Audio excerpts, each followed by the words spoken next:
ونصلی علی رسولہ الکریم وعلی آلہ وصحبہ اجمعین۔ ناظرین، آپ کے علم میں یہ بات آ چکی ہے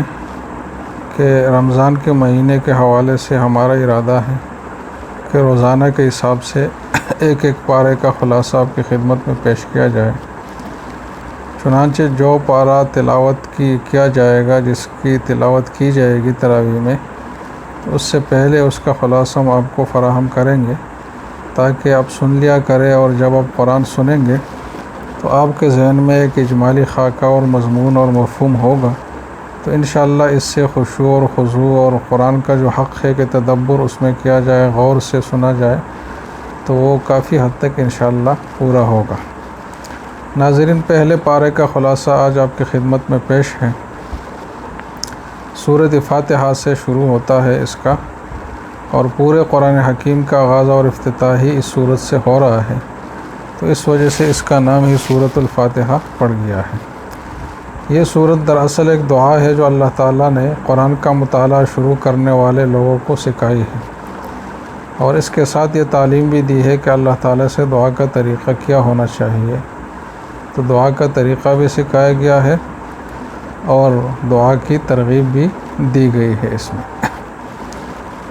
اس سورت کی ابتدائی جو 3 آیات ہے، اس میں اس حقیقت کی طرف رہنمائی کی گئی ہے کہ انسان اگر غور کرے تو اس پر یہ بات پوشیدہ نہیں رہے گی کہ انسان کے جسم اور روح کے قیام و بقا کے سارے لوازم اور سارے تقاضوں کا انتظام اگر اللہ تعالیٰ نہ کرتا تو پھر انسان ایک سیکنڈ کے لیے بھی اس زمین پر سانس نہیں لے سکتا تھا۔ یہ اللہ تعالیٰ کا رحم اور اس کی پرورش ہی ہے جس کی وجہ سے انسان اس زمین پر قائم اور باقی ہے۔ لہٰذا انسان کی قدر شناسی اور احسان شناسی دونوں کا تقاضا یہ ہے کہ اس کا دل اللہ تعالیٰ کے احسانات اور اس کی نعمتوں کے اعتراف کے جذبے سے سرشار ہو، اور ہر گھڑی اللہ تعالیٰ کی حمد و ستائش کرتا رہے۔ ناظرین، اس کے بعد اس درخواست کا تذکرہ ہے اور وہ طریقہ بتایا گیا ہے جو بندے کو اپنے خدا کے حضور پیش کرنا چاہیے، یعنی اس راہ راست کی ہدایت کی استسعا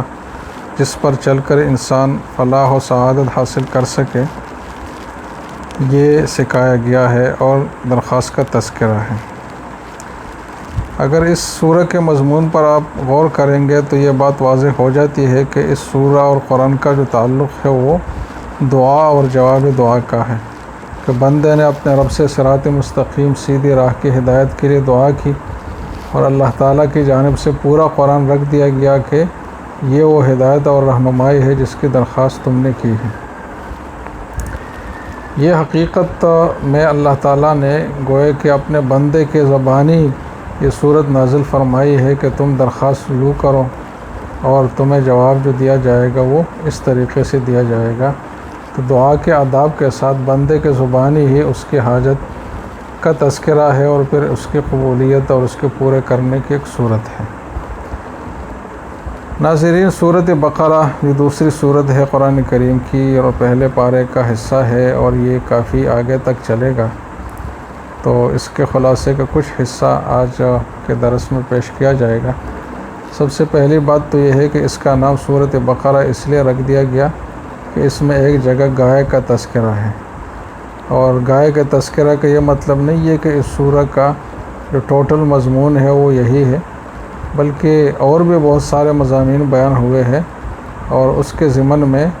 ایک حکایت اور ایک واقعہ بیان ہوا ہے جو ایک عظیم الشان اور محیر العقول اللہ تعالیٰ کی قدرت کا کرشمہ ہے، جو گائے کی صورت میں اور اس کی بات کرنے کی صورت میں وہ بات ظاہر ہوئی، تو اس لیے اس سورہ کا نام بقرہ رکھا گیا۔ اس میں اور بھی مضامین ہیں لیکن یہ بھی ایک اہم مضمون ہے، جیسے کہ آگے ہم عرض کریں گے۔ اس سورت کا جو زمانِ نزول ہے تو زیادہ تر حصہ اس کا ہجرت مدینہ کے بعد جو مدنی زندگی جس میں مسلمانوں کی ریاست قائم ہوئی اور باقاعدہ ایک نظم حکومت مسلمانوں نے سنبھالا، تو اس دور میں یہ سورہ نازل ہوئی ہے، اور ہجرت کے بالکل ابتدائی دور میں نازل ہوئی ہے۔ کچھ حصہ اس کا ایسا ہے جو بعد میں نازل ہوا ہے، لیکن اکثر حصہ مسلمانوں کی خلافت اور حکومت کے قیام کے فوراً بعد نازل ہوا ہے۔ تو اس سے پتہ چلتا ہے کہ مسلمان جب حکومت قائم کریں گے تو کن چیزوں کو اور کن قوانین کو روب عمل لائیں گے پہلی ترجیح کے طور پر۔ اس سورہ کے مضامین شروع کر لیتے ہیں اور رکوع نمبر کے ساتھ ہم ہر رکوع کا الگ الگ مختصر خلاصہ پیش کریں گے۔ سب سے پہلا رکوع تو الف لام میم ذالک الکتاب سے شروع ہوتا ہے۔ اس میں سب سے پہلے قرآن کے مقصد نزول کو واضح کیا گیا ہے کہ یہ قرآن ہر قسم کے شک و شبہ سے پاک ہے اور یہ وہ دستور العمل ہے جس کی صداقت اللہ تعالیٰ کی جانب سے کی گئی ہے اور جس کے اللہ تعالیٰ کی طرف سے نازل ہونے میں کوئی شبہ نہیں ہے،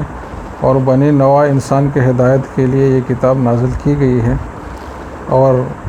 بنی نوع انسانوں میں وہی لوگ اس سے مستفید ہوں گے حقیقی معنی میں جو متقی ہوں۔ پھر متقین کی اور متقی لوگوں کی شناخت اور ان کا تعارف کرایا گیا ہے کہ یہ وہ لوگ ہوتے ہیں جو غیب پر ایمان لاتے ہیں اور ایمان لا کر پھر بیٹھے نہیں رہتے، جیسے کہ آج کل کہتے ہیں کہ بس ہم مسلمان ہیں، باقی نہ نماز نہ روزہ نہ زکوٰۃ نہ کچھ۔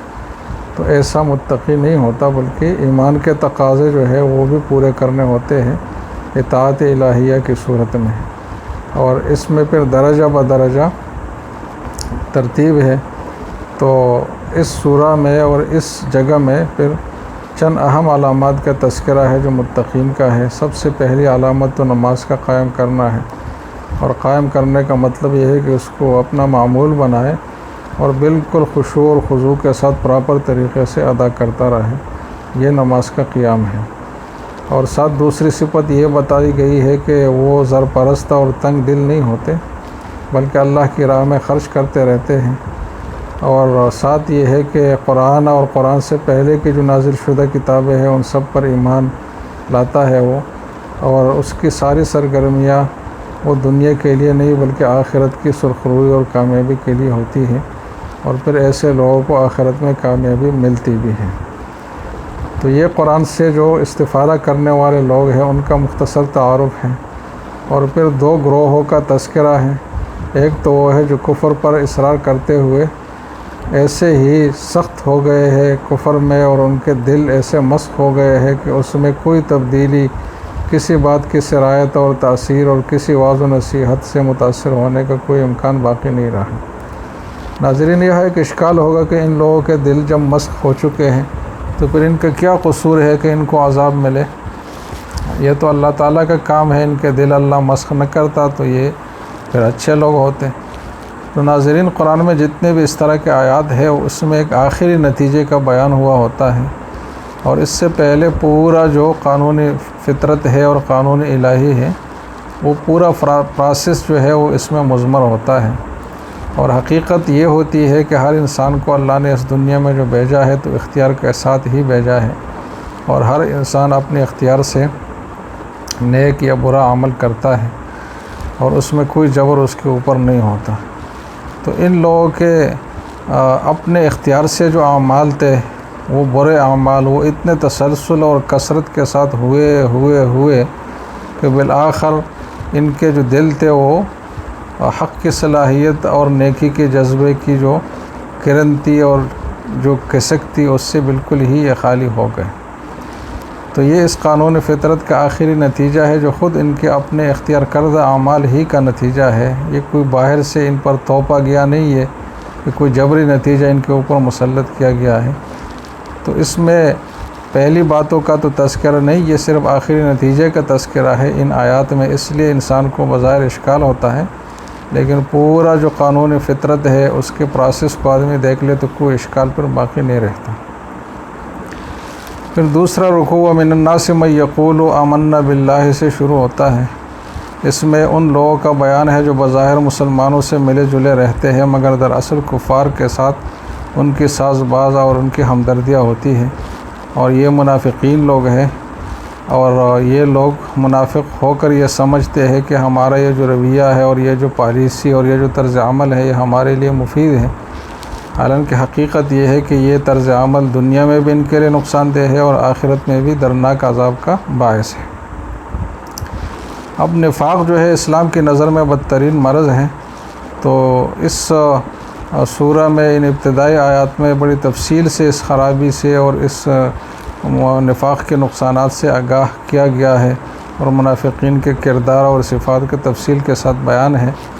اور پھر حسی اور مشاہداتی مثالوں سے بھی بات کو واضح کیا گیا ہے۔ پھر تیسرا رکوع شروع ہوتا ہے یا ایھا الناس اعبدوا ربکم الذی خلقکم سے۔ اس رکوع میں تمام بنی نوع انسان کو مخاطب کر کے توحید کی دعوت دی گئی ہے، اور یہ بتایا گیا ہے کہ عبادت و اطاعت صرف اللہ تعالیٰ وحدہ لا شریک کی ہونی چاہیے، اور اس کے لیے بطور دلیل یہ بات کہی گئی ہے کہ جس خدا نے تمہاری پرورش اور بقا کے لیے زمین اور آسمان اور بارش اور یہ چیزیں پھیلائی ہے، تو اس کا تقاضا یہ ہے ان عظیم الشان سامان اور انعامات جو اللہ کی طرف سے آئی ہے، یہ اس بات کی دلیل بھی ہے کہ وہ ایک ہے، اور اس کا تقاضا یہ ہے کہ اس کی اطاعت کی جائے اور اس کا کوئی مد مقابل اور شریک نہ ٹھہرایا جائے۔ تو یہ اس میں دعوت کا طریقہ اپنایا گیا ہے اس رکوع میں، اور پھر ساتھ یہ بتایا گیا ہے کہ انہی احکام الہیہ پر مشتمل یہ قرآن جو اللہ تعالیٰ نے نازل فرمایا ہے، یہ اللہ ہی کا کلام ہے، اور اس میں شبہ کرنے والوں کو للکارا گیا ہے، اور کہا گیا ہے کہ قرآن کریم کی صورت ہو بلکہ کسی ایک صورت جیسی کوئی ایک صورت بنا لاؤ، اور اس میں اللہ کے سوا جن کو حامی اور کارساز تم سمجھتے ہو، جن کو مفید سمجھتے ہو، سب سے مدد لو، سب کو بلاؤ۔ تو پھر بھی اگر آپ یہ کام نہیں کر سکو گے، اور حقیقت یہ ہے کہ ہرگز بھی نہیں کر سکتے تم اس طرح کا، تو پھر قرآن کو جھٹلا کر جہنم مول لینے کی جو آپ نے طرز اور روش شروع کی ہے اس کو چھوڑ لو، اور اس کو اپنی عقل کی روح سے اپنے اس عمل پر نادم اور پشیماں ہو کر اس کو ترک کرو۔ اور پھر اس کے بعد ان لوگوں کو جنت کی بشارت دی گئی ہے جو ایمان اور عمل صالح کے پیکر بنے ہوئے ہیں۔ تو دونوں فریقین کا تقابل کیا گیا ہے، اور دونوں کا جو آخری الٹیمیٹ رزلٹ ہے وہ دونوں کا بتایا گیا ہے۔ پھر چوتھا رکوع اذ قال ربک للملائکہ سے شروع ہوتا ہے۔ اس سے پہلے والے رکوع میں توحید اور بندگی کی جو دعوت تھی وہ اس زاویہ نگاہ سے دی گئی تھی کہ اللہ ہی خالق اور رب ہے، لہٰذا اس کی اطاعت کرنی چاہیے۔ تو اس چوتھے رکوع میں اس دعوت کو اس دوسرے زاویہ نگاہ سے پیش کیا گیا ہے کہ دنیا میں انسان اگر اپنے تخلیق کے مقصد کو سمجھے تو یہ ناممکن ہے کہ وہ اللہ پر ایمان اور احکام الہی پر عمل نہ کرے۔ اس مقصد کو سمجھانے کے لیے حضرت آدم کی پیدائش کا واقعہ بیان کیا گیا ہے کہ اللہ تعالیٰ نے انہیں زمینی خلافت عطا فرمائی، اور اس منصب کی ذمہ داریوں کو انجام دینے کے لیے علم اور اختیار، یہ دو اہم صفات اللہ تعالیٰ نے حضرت آدم کو یعنی ہر انسان کو عطا فرمائی، اور فرشتوں کو ان کے سامنے سری اطاعت جھکا دینے کا حکم دیا گیا، اور پھر ابلیس نے جب سری تسلیم خم کرنے سے انکار کیا تو وہ ملعون ٹھہرا اور قیامت تک وہ انسان کا دشمن بنا، اور اس دشمنی کا مظاہرہ کرتے ہوئے سب سے پہلے اس نے حضرت آدم علیہ السلام اور حضرت حوا علیہ السلام کو بہکایا، لیکن ان دو ہستیوں نے جو توبہ استغفار کیا بڑے کرب کے ساتھ اور بڑے دل کی گہرائی کے ساتھ، تو اللہ تعالیٰ نے ان کی توبہ قبول فرمائی، اور یہی ایک قانون بن گیا اولاد آدم اور انسان کے لیے کہ وہ خلافت عرضی کی ذمہ داریوں کو نبھائے گا، اور اس میں اگر اس سے کوئی غلطی ہو تو اس غلطی کا ازالہ توبہ اور استغفار سے کرے گا، اور وہ اپنا ایک واضح سٹینڈرڈ اپنے لیے زندگی کا یہی سمجھے گا کہ میرا جو اصل منصب ہے خلافت عرضی، جو اللہ تعالیٰ کی نیابت میں اللہ کے احکام کو اس دنیا پر لاگو کرنا ہے، یہ میرے لیے معیار زندگی ہے، یہ میرا ویژن ہے، اور اس کے مقابلے میں جو کافرانہ ویژن ہے اس سے بھی وہ اس حوالے سے واقف ہو کہ وہ میرا دشمن ہے، اور میرے دشمن کی کاوشیں ہے اور میرا اور اس میں یہ فرق ہے، اور یہ دو قوتیں شیطان اور رحمان کی یہ چلتی رہیں گی، اور اس طریقے سے یہ مقابلہ ہوتا رہے گا تا روز قیامت۔ تو یہ جو کشمکش ہے ابلیسیت اور رحمانیت کا،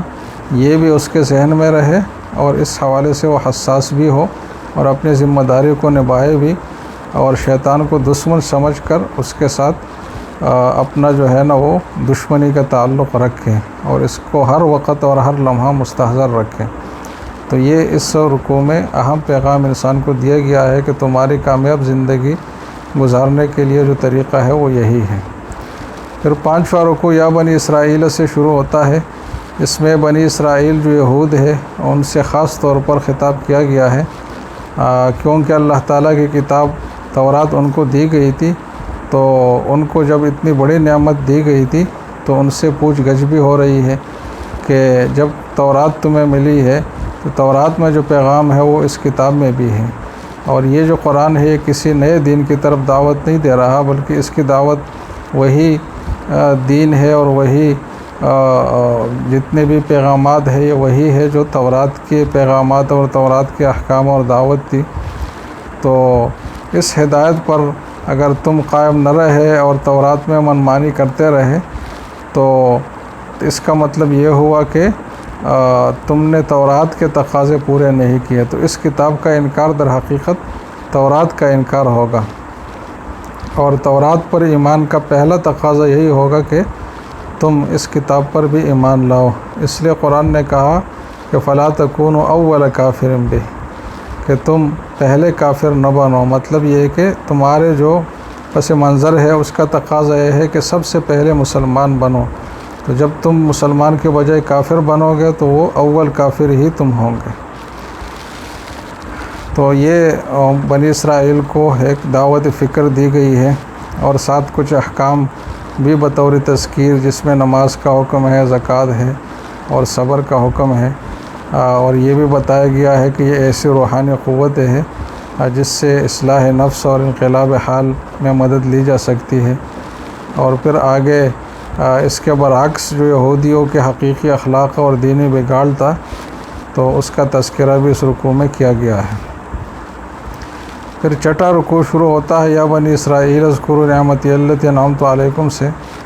اس میں بنی اسرائیل کو اللہ تعالیٰ نے کچھ انعامات سے جو نوازا تھا تو اس رکوع میں ان کے تذکرے کی ابتدا ہوئی ہے، اور یہ جو سلسلہ ہے یہ 15 نمبر رکوع تک چلے گا، جس میں بنی اسرائیل کے انعامات کا تذکرہ ہوگا، اور ساتھ ساتھ یہ تذکرہ بھی ہوگا کہ اس قوم نے کس طریقے سے ایک ایک نعمت کی ناشکری کی، اور پھر اس کی پاداش میں یہ قوم کس طرح ذلیل اور خوار ہوئی۔ ان ساری تفصیلات سے مسلمانوں کو یہ سبق دینا مقصود ہے، مجھے اور آپ کو، کہ جو قوم خدا کی بھیجی ہوئی ہدایت سے اعراض کرتی ہے تو اس کا انجام کیا ہوتا ہے۔ اور یہ بات بتائی گئی ہے کہ مسلمان ان کمزوریوں اور مذہبی غلط فہمیوں اور اعتقادی گمراہیوں کے ان سب چیزوں سے آگاہ رہے تاکہ وہ اس میں مبتلا نہ ہو جیسے کہ بنی اسرائیل مبتلا ہوئے تھے۔ اور پھر آگے بنی اسرائیل پر اللہ تعالیٰ کے جو انعامات ہیں اس سے متعلق تفصیل سے تذکرہ ہوا ہے انعامات کا۔ تو سب سے پہلے اس بات کا ذکر ہے کہ اللہ تعالیٰ نے ان کو کتاب اور فرقان، ان دو صفات والی کتاب دی جو تورات ہے، اور پھر یہ کہ ان کو مصر کا جو ظالم بادشاہ تھا فرعون، اس کے ظلم و ستم سے نجات دی۔ لیکن ان دو نعمتوں، جس میں ہدایت کی نعمت تھی اور امن کی نعمت تھی، بجائے اس کے کہ بنی اسرائیل ان دو بڑی نعمتوں پر اللہ کا شکر ادا کرتے، وہ بالکل الٹے چلے گئے اور بت پرستی جو بالکل ایک نامعقول حرکت ہے اس کی طرف چلے گئے، اور ایک بچڑے کی انہوں نے پوجا شروع کر دی، عبادت شروع کر دی۔ تو یہ اس بات کی دلیل ہے کہ ان کے دلوں میں وحی الہی پر کامل یقین نہیں تھا، اور حضرت موسیٰ علیہ السلام سے مطالبہ بھی کیا کہ جب تک اللہ تعالیٰ کو اپنی آنکھوں سے ہم بالکل ظاہر باہر نہیں دیکھیں گے تو ایمان نہیں لائیں گے۔ تو یہ ان کی دل کے عقیدے کی ناپختگی کی وجہ سے، اور ساتھ یہ ہے کہ جیسے کہ آج کل لوگ کہتے ہیں کہ جو چیز مشاہدے میں نہیں آتی تو اس کو ہم نہیں مانیں گے، تو یہ بنی اسرائیل کا پرانا مدعا ہے۔ تو ان نعمتوں کا تذکرہ ہو رہا ہے بنی اسرائیل کے حوالے سے۔ ایک اور نعمت کا بھی آگے تذکرہ ہوا ہے کہ صحرائے سینا جو بالکل ایک بیاب و گیا جگہ تھی، اور اس میں دھوپ بھی بالکل سخت اور ہوتی تھی، جس سے سرزمین بالکل تپتی ہوئی اور بہت ہی ناقابل تحمل اس کا موسم ہوتا تھا۔ تو اس جگہ میں اللہ تعالیٰ نے ان کو بادلوں کے ذریعے سے سائے کا انتظام کیا، اور من و سلوہ کو غذا کے طور پر ان کو عطا فرمایا، جو بہت ہی بہترین اور تیار بغیر کسی تکلیف اور مشقت کے غذا ان کو ملتی تھی، لیکن بنی اسرائیل نے ان جیسی واضح نعمتوں کی بھی ناشکری کی۔ پھر جب اللہ تعالیٰ نے ان کو فتح اور کمرانی عطا کی کہ ایک جگہ پر ان کو قابض ٹھہرایا، تو بجائے اس کے کہ عبودیت اور بندگی اور نیاز اور احسان مندی کے احساسات کے ساتھ اس بستی میں داخل ہوتے، بنی اسرائیل اس کی بجائے غرور اور غفلت کی کیفیت میں داخل ہوئے، اور بہت ہی لاپرواہی میں اور گٹھیا انداز میں اور بہت ہی ایک مذاقیانہ اور سخیانہ انداز میں انہوں نے اللہ کی اس نعمت کو ڈیل کیا۔ تو یہ ان کی بہت ہی نامعقول حرکت تھی، جس پر بہت سختی کے ساتھ اور قباحت کے ساتھ اس رکوع میں ان کے جو موجودہ لوگ تھے اس وقت کے ان کو متنبہ کیا گیا ہے کہ تمہاری تاریخ یہی ہے۔ پھر 7واں رکوع شروع ہوتا ہے وَإِذِ اسْتَسْقَىٰ مُوسیٰ لِقَوْمِهِ سے۔ اس میں ایک خاص نعمت کا ذکر ہے، بہت بڑے نعمت کا، کہ اللہ تعالیٰ نے ایک بیاب و گیاہ جگہ میں جہاں پانی کا تصور بھی نہیں تھا، اللہ تعالیٰ نے کیسے ان کے لیے پانی کا انتظام کیا کہ حضرت موسیٰ علیہ السلام کے عصا مارنے سے 12 چشمے ایک چٹان سے جاری ہوئے۔ لیکن اس واضح اور بہت بڑی نعمت کی بھی بنی اسرائیل نے کوئی قدر نہیں کی، اور پھر مزید وہ چیزوں کے طالب ہوئے کہ ہمیں یہ دیا جائے، وہ دیا جائے اور فلاں چیز دی جائے، اور پھر آگے یہ سلسلہ سرکشی کا بڑھتا رہا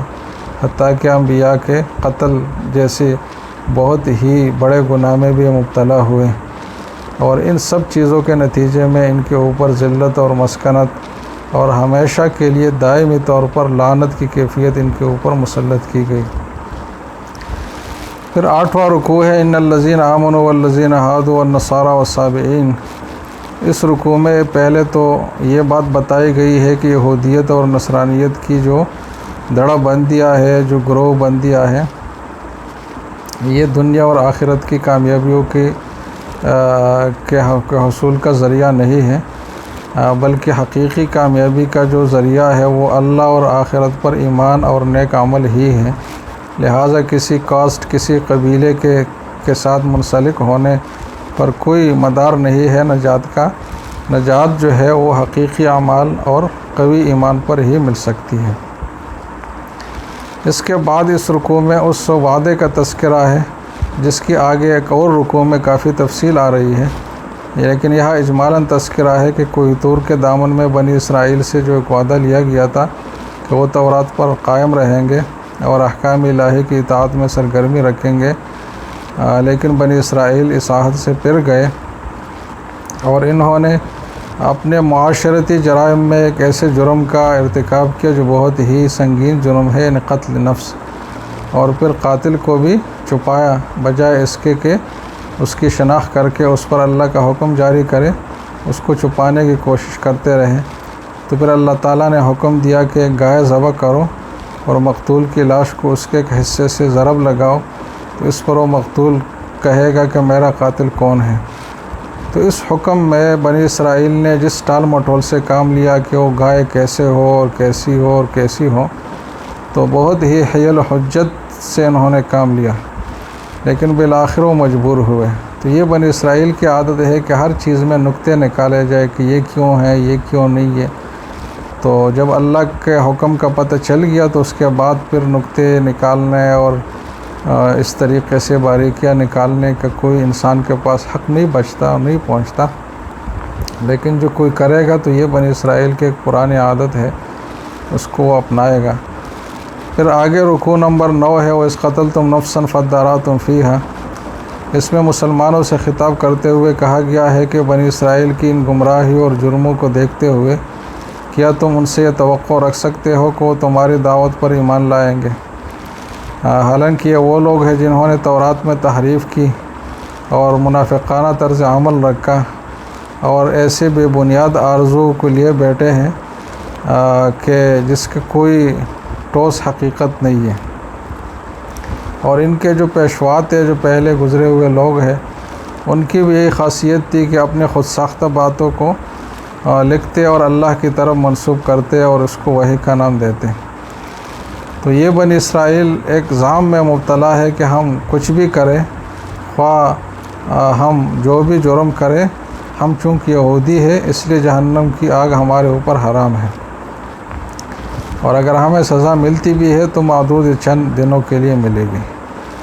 تو اس رکوع میں ان کی اس باطل ارزو اور اس بے بنیاد ارزو اور یہ جو خیالات انہوں نے قائم کیے ہیں، اس کا بہت شد و مت سے رد کیا گیا ہے کہ جنت اور جہنم کی جو تقسیم ہے وہ یہودیت اور نصرانیت پر نہیں ہے، بلکہ اس کا دار و مدار جو ہے وہ ایمان اور عمل صالح پر ہے۔ اور مسلمانوں کو متنبہ کیا گیا ہے کہ تم جو ہے نا اس سلسلے میں بنی اسرائیل کی طرح نہ بنو، اور یہ خیال نہ کرو کہ تمہیں جو ہے نا وہ کیا جائے گا کہ صرف نام سے اور ایک خاص قبیلے کی طرف یا خاص نسبت کی طرف منسوب ہونے کی وجہ سے تمہیں نجات ملے گی، ایسا کچھ بھی نہیں ہوگا۔ پھر رکوع نمبر 10 میں جو میثاق کا تذکرہ پہلے آیا ہے اس کی تفصیل کے ساتھ تذکرہ ہے، اور وہ یہ ہے کہ عبادت اور اطاعت اللہ تعالیٰ ہی کی کریں گے، والدین اور قرابت دار اور یتیم اور مساکین سے حسن سلوک کیا جائے گا، اور نرم گفتاری اور سچی باتیں کی جائے گی۔ آپس کے معاشرتی اخلاق اور آداب کے طور پر یہ بات ان کو بتائی گئی تھی، اور یہ کہ نماز کا قائم کرنا اور زکوٰۃ دینا، اور یہ کہ ناحق قتل نفس سے بچنا اور ایک دوسرے کو گھر سے بے گھر نہ کرنا، یہ ان کو حکم دیا گیا تھا۔ لیکن بنی اسرائیل نے اپنے اس عہد کی ایک ایک دفعہ کی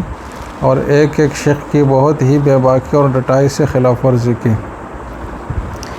پھر آگے رکوع نمبر 11 میں وَلَقَدْ آتَيْنَا مُوسَى الْكِتَابَ، اس میں بتایا گیا ہے کہ حضرت موسیٰ علیہ السلام کے بعد جو پے در پے انبیاء آئے ہیں، تو حضرت عیسیٰ علیہ السلام کی بعثت ہوئی اس تسلسل میں، اور سارے انبیاء جو بعد میں آئے ہیں وہ تورات ہی کی تعلیم دے رہے تھے، مگر بنی اسرائیل نے کبر اور غرور سے کام لیا اور کسی پیغمبر کی تکذیب کی، کسی کو قتل کیا، اور یہ ان کا رویہ رہا انبیاء کے حوالے سے، اور یہ چلتا رہا۔ جب یہ قرآن نازل ہوا تو یہ بھی اسی دین کی طرف چونکہ بلا رہا ہے جو تورات کا دین ہے اور تورات کا مدعا ہے، اور تورات اس کی تصدیق کرتا ہے اور یہ اس کی تصدیق کرتا ہے۔ تو اتنا قرب ہے قرآن اور تورات کے مضامین میں،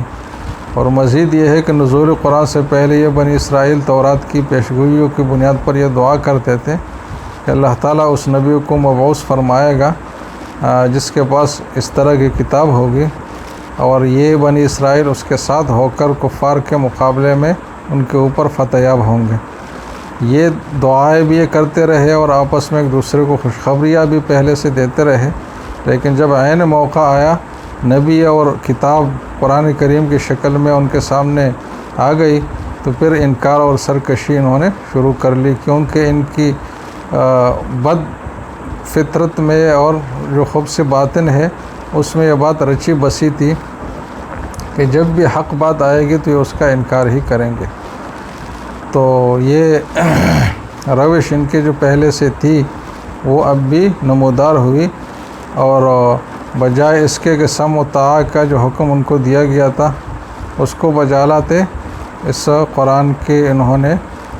برملا مخالفت شروع کی۔ تو بڑے افسوس کے ساتھ اس حقیقت کا اظہار کیا گیا ہے کہ جب بھی حق ان کے سامنے آئے تو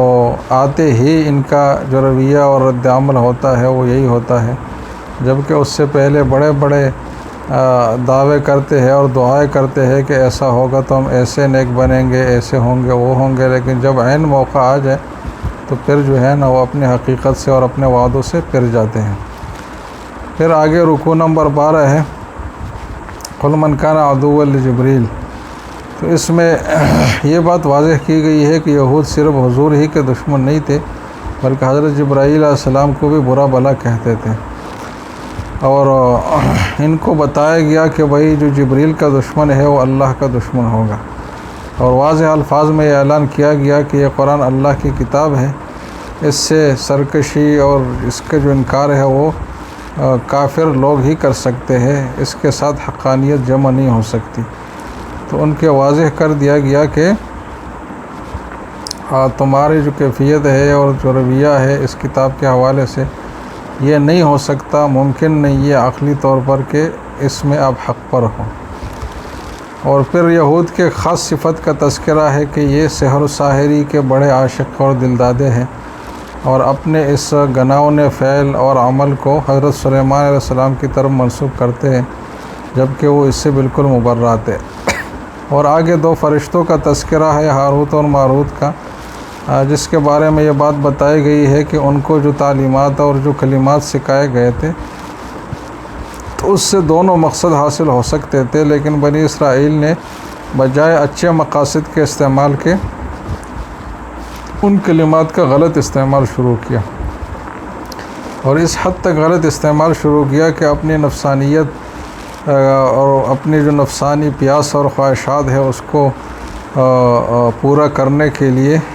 وہ شوہر اور بیوی میں تفریق کر کے اس کی بیوی کو اس سے لے کر جو ہے نا اپنے خواہشات پورے کرتے رہے۔ تو اس سحر و ساحری سے جو کام کرنے تھے اس میں اس حد تک وہ گرے ہوئے اور اس اخلاقی زوال کے شکار ہوئے جس سے آگے کوئی اور انتہا نہیں ہے اخلاقی زوال کا۔ پھر رکوع نمبر 13 ہے، یا ایھا الذین آمنوا لا تقولوا راعنا۔ اس میں یہود کے حوالے سے ایک اہم بات ہے کہ وہ ذو معنی الفاظ بولتے ہیں جس میں غلط مطلب بھی نکلتا ہے اور صحیح بھی، جیسے کہ جب وہ کوئی بات پوچھتے لگتے تو راعنا کا لفظ کہتے تھے، جس کا ایک مطلب تو بہت اچھا ہے کہ ہماری رعایت کرو، لیکن دوسرا مطلب اس کا نعوذ باللہ یہ بھی ہے کہ جاہل اور احمق اور چرواہے کے لیے بھی لفظ بولا جاتا ہے۔ پھر ان کے دیکھا داکھی کچھ مسلمانوں نے بھی اس طرح کے الفاظ استعمال شروع کیے، تو اللہ تعالیٰ نے بڑی سخت تنبیہ کی یہود کی اور کہا کہ تم اس طریقے سے تحریف کرتے رہو اپنے الفاظ میں، اور مسلمانوں کو کہا گیا کہ بھائی تم نے اگر یہ طریقہ ان کا اپنایا تو آگے اور طریقے بھی تم پھر اپناؤ گے، جیسے کہ انہوں نے انبیاء سے جو سوالات کیے تھے اور ان سے جو انہوں نے بے ادبی کے ساتھ رویہ رکھا تھا، تو تم بھی اس بے ادبی کی طرف رفتہ رفتہ جاؤ گے اگر تم نے یہود کی اس طرز عمل کو اپنایا۔ تو اس میں ایک اہم اصول ہمیں عطا کیا گیا کہ ذو معنی الفاظ جس میں غلط معنی کا احتمال ہو اس کو بالکل بھی استعمال نہیں کرنا چاہیے، اس سے اجتناب کرنا چاہیے۔ موہم جو وہم میں ڈالنے والی چیزیں ہیں، غلط معنی کا جس میں احتمال ہے، اس سے بچنا بھی شریعت کا تقاضا ہے اور یہ ایک مستقل حکم ہے، خصوصاً جب وہ جو وہم ہے وہ کسی شرکیہ معنی کا ہو تو اس سے تو بہت ہی سخت اجتناب ضروری ہے۔ اس لیے ایسے نام رکھنا جس میں شرکیہ معنی پائی جاتے ہوں یا اس کا احتمال ہو تو اس سے اجتناب کرنا ضروری ہے۔ پھر آگے رکوع نمبر 14، وقالت الیہود لیست النصارى علی شیء۔ اس رکوع میں پہلے اہل کتاب کے آپس کے اختلافات کا تذکرہ ہے کہ یہودی جو ہے وہ کہتے ہیں کہ نصارہ ان میں کوئی حق کا شائبہ تک نہیں ہے، اور نصارہ کہتے ہیں کہ یہودی حق پر نہیں ہو سکتے، حالانکہ دونوں ہی کتاب تورات پڑھتے ہیں، تو کیسے ان کے دعوے ایک دوسرے کے بارے میں درست ہو سکتے ہیں؟ اور یہ کہا گیا کہ مشرکین بھی ایسے ہی دعویٰ کرتے ہیں۔ تو پھر یہ نتیجہ نکالا گیا ہے کہ نجات کا جو دار و مدار ہے نہ وہ یہودیت پر ہے، نہ نصرانیت پر ہے، نہ کسی اور ملت پر ہے، بلکہ صرف اور صرف اس دین کے مطابق اپنی زندگی ڈالنے پر ہے جس کی حضرت آدم علیہ السلام سے لے کر نبی آخر الزمان تک ایک تسلسل رہا ہے، اور جس کا جو ایک مستند دستور العمل ہے اور ایک دستاویزی کتاب ہے وہ قرآن حکیم ہے۔ تو اس کے بغیر چارہ نہیں ہے کہ حقانیت کی طرف وصولی اور رسائی حاصل کی جائے۔ پھر اہل کتاب کی یہ گمراہی بھی بیان کی گئی کہ وہ اللہ تعالیٰ کا تصور ایک مادی انسان جیسے رکھتے ہیں جس کے لیے نسل اور نسب کا وہ دیتے ہیں، تذکرہ کرتے ہیں اور اس کا عقیدہ رکھتے ہیں، جیسے کہ نصارہ حضرت عیسیٰ علیہ السلام اور یہودی حضرت عزیر علیہ السلام کو خدا کا بیٹا کہتے ہیں، تو ان کے جو تصور خدا ہے اس پر بہت سختی سے رد کیا گیا ہے اور بہت تعجب کا اظہار کیا گیا ہے کہ ایسا خدا ہو سکتا ہے جو اتنا محتاج ہو اور جس کے ساتھ ولادت کی کمزوریاں بندھی ہوئی ہے، تو کیسے خدا ہو سکتا ہے، اور تمہارا تصور خدا کتنا ناقص ہے۔ پھر آگے رکوع نمبر 15 یا بنی اسرائیل اذکروا سے شروع ہوتا ہے۔ اس میں بنی اسرائیل کو ان نعمتوں اور فضیلتوں کی یاد دہانی کرائی گئی ہے جو اللہ تعالیٰ کی جانب سے ان پر ہوتی رہی ہے، اور پھر قیامت کا خوف بھی ان کو دلایا گیا ہے، اور ایک اہم حقیقت واضح کی گئی ہے جو ان کو ایک غلط فہمی تھی کہ چونکہ حضرت ابراہیم علیہ السلام کی اولاد میں سے حضرت اسحاق اور حضرت یعقوب کے ذریعے سے ان کی جو امامت اور جو دینی جو ایک ریاست اور دینی مقام اور مرتبہ تھا حضرت ابراہیم کا، وہ آگے بڑھا ہے، تو اسی سلسلے کے تو ہم بنی اسرائیل ہی ہے، انہی کے اولاد ہے اور انہی کے نام لیوا ہیں۔ تو حضرت ابراہیم علیہ السلام کی جو امامت اور جو سرداری تھی اور دینی حوالے سے جو اللہ تعالیٰ کی طرف سے ان کی جو ان کا جو منصب تھا اور جو نمائندگی تھی، اس کے نمائندہ جو ہے نا وہ ہم ہی ہے، یہ مسلمان نہیں ہے۔ تو اس کو ایک نسلی چیز بنا کر انہوں نے بات واضح کی۔ تو اللہ تعالیٰ نے یہ اس رکوع میں بات فرمائی ہے کہ حضرت ابراہیم علیہ السلام کو جو مقام ملا وہ ان کی سچی اطاعت اور فرمان برداری کا پل ہے جو ان کو ملا ہے کہ اللہ کے لیے اپنی ہستی کو انہوں نے گم کر دیا، اپنے سارے تقاضے انہوں نے دبا دیے، اور کتنی قربانیاں دی ہے جس کا کوئی تصور بھی نہیں ہے۔ اور پھر خانہ کعبہ کی تعمیر بھی انہی اقدامات کا تسلسل ہے جو حضرت ابراہیم علیہ السلام نے اللہ کی بندگی کے اظہار کے لیے کی تھی، اور پھر آگے جو دعا اس وقت مانگی گئی تھی تو اس دعا کا اس رکوع میں تذکرہ ہے، اور یہ بتایا گیا ہے کہ حضرت ابراہیم علیہ السلام کی جو اصل نیابت ہے وہ اس شخصیت کو حاصل ہو سکتی ہے جس کی یہی کیفیت ہو جو حضرت ابراہیم کی ہے، اور وہ یہی پیغمبر ہے جو آپ کے سامنے ہے، اور ان کا وجود حضرت ابراہیم کے دعا کا نتیجہ ہے، اور ان کے پاس جو کتاب ہے یہ وہی ہے جس سے متعلق حضرت ابراہیم علیہ السلام نے دعا فرمائی تھی کہ ایسا رسول مبعوث فرمائے جو لوگوں کو کتاب کی تعلیم دے، تو کتاب سے مراد یہی قرآن ہی ہے۔ لہٰذا حضرت ابراہیم علیہ السلام کی تاریخ کا تسلسل تم لوگ نہیں ہو بلکہ یہ پیغمبر ہے اور اس کے متبعین ہیں۔ ناظرین، یہاں تک ان رکوعات میں بڑی تفصیل سے بنی اسرائیل کے جو رویے تھے رسولوں کے حوالے سے، اللہ کے احکام کے حوالے سے، نعمتوں کے حوالے سے ان کا تذکرہ ہے، اور ایک اہم وضاحت کے طور پر یہ بات پیش ہے کہ ایک صحیح حدیث ہے جس میں فرمایا گیا ہے کہ تم لوگ گزشتہ امتوں کے روش پر چل کر رہو گے، یہاں تک کہ اگر وہ کسی گوہ کے بل میں گھسے ہو تو تم بھی اس میں گھسو گے۔ اور گزشتہ امتوں سے مراد اس حدیث میں جیسے کہ وضاحت ہے کہ یہود اور نصارہ ہیں۔ تو اس حدیث کی روح سے ہمیں اپنے موجودہ زندگی اور طرز عمل کا جائزہ لینا چاہیے کہ ہم کتنے طریقوں میں اور کتنی چیزوں میں یہود کے طرز عمل کو اختیار کیے ہوئے ہیں، اور ہم کہاں کھڑے ہیں اور کس طرف جا رہے ہیں۔ تو یہ جو واقعات اور یہ جو تفصیلات بیان ہوئی ہے یہ صرف یہود کے ساتھ خاص ہو کر تاریخ کا حصہ نہیں ہے، بلکہ یہ جتنی بھی کیفیات ہے اور جتنی بھی حالات ہے یہ ہمارے ساتھ بھی پیش آ سکتی ہے، اور ہمارے لیے بھی یہی احکام اللہ تعالیٰ کے ہوں گے جو یہود و نصارہ کے لیے تھے، اور ہمیں بھی یہی نتائج ملیں گے جو ان کو ملے۔ پھر آخری رکوع اس پارہ کا ہے وَمَن يَرْغَبُ عَن مِّلَّةِ ابراہیم سے۔ اس رکوع میں بتایا گیا ہے کہ حضرت ابراہیم علیہ السلام کا دین بھی یہی اسلام تھا، اور انہوں نے اپنے بیٹوں کو اور اپنی اولاد کو اور ان کی اولاد کو بھی یہی وصیت کی تھی کہ ہمیشہ اسلام پر قائم اور مسلمان رہیں گے۔ لہٰذا حضرت ابراہیم علیہ السلام کی جو اصل دعوت تھی وہ اسلام ہی کی تھی۔ یہودیت اور نصرانیت تو بہت بعد کے ایجاد کردہ اصطلاحات ہے، حضرت ابراہیم کے دور میں تو اس کا وجود بھی نہیں تھا۔ تو حضرت ابراہیم نہ مشرکین میں سے تھے، نہ یہودیت کے حامل تھے، نہ نصرانیت سے ملوث تھے، ان گروہ بندیوں سے ان کا کوئی تعلق نہیں تھا، یہ تو بعد کی پیداوار ہے۔ تو اگر حضرت ابراہیم کی تاریخ کا تسلسل اور سرا آپ کو مل سکتا ہے تو وہ اس دینی محمدی ہی کی صورت میں مل سکتا ہے۔ اور آپ کو اگر فَإِنْ آمَنُوا بِمِثْلِ مَا آمَنْتُمْ بِهِ فَقَدِ اهْتَدَوْا کہ ان صحابہ کی طرف اگر تم ایمان لاؤ گے تو تمہیں ہدایت ملے گا، ورنہ یہ ممکن نہیں ہے کہ تمہارے لیے کوئی اور راہ ہدایت ہو، کوئی اور معیار حق ہو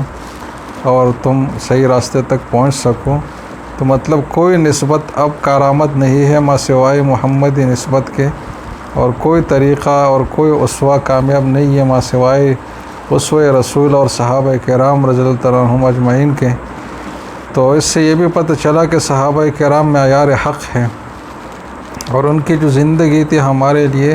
وہی سٹینڈرڈ ہے، اس کے مطابق ہم اپنی زندگی لائیں گے تو ہم دین پر چلنے والے شمار ہوں گے۔ اگر ان سے ہٹ کر ہماری زندگی ہوگی، ہمارا دین کا فہم ہوگا، تو دین کا فہم نہیں ہو سکتا، وہ کوئی اور چیز ہوگی۔ تو اس میں صحابہ ہی کو اور سلف کو اور جو پرانے ہمارے صدر اول کے جو اسلام کے حاملین گزرے ہیں، تو ان کی اہمیت بتائی گئی ہے کہ ان سے ہٹ کر تمہارے دین کا فہم، تمہارے اللہ تک رسائی، یہ سب چیزیں بے معنی ہے، کچھ بھی حقیقت نہیں رکھتی۔ اس تاریخ کا تسلسل کا حصہ جب تک تم نہیں بنو گے تو اپنی ایجاد کردہ اختراعات اور اپنی ذہنیت سے جو تم نے دین کو سمجھا ہے وہ کبھی بھی اللہ کی رسائی اور اللہ کے وصول اور قربت الہی کا ذریعہ نہیں ہو سکتا۔ اللہ تعالیٰ ان تمام مضامین پر ہم عمل کرنے کی توفیق عطا فرمائے، اور ان تمام منفی اور برے صفات سے ہمیں نجات عطا فرمائے جس کا اس صورت میں اور ان رکوعات میں تذکرہ آیا ہے۔ وآخر دعوانا الحمدللہ رب العالمین۔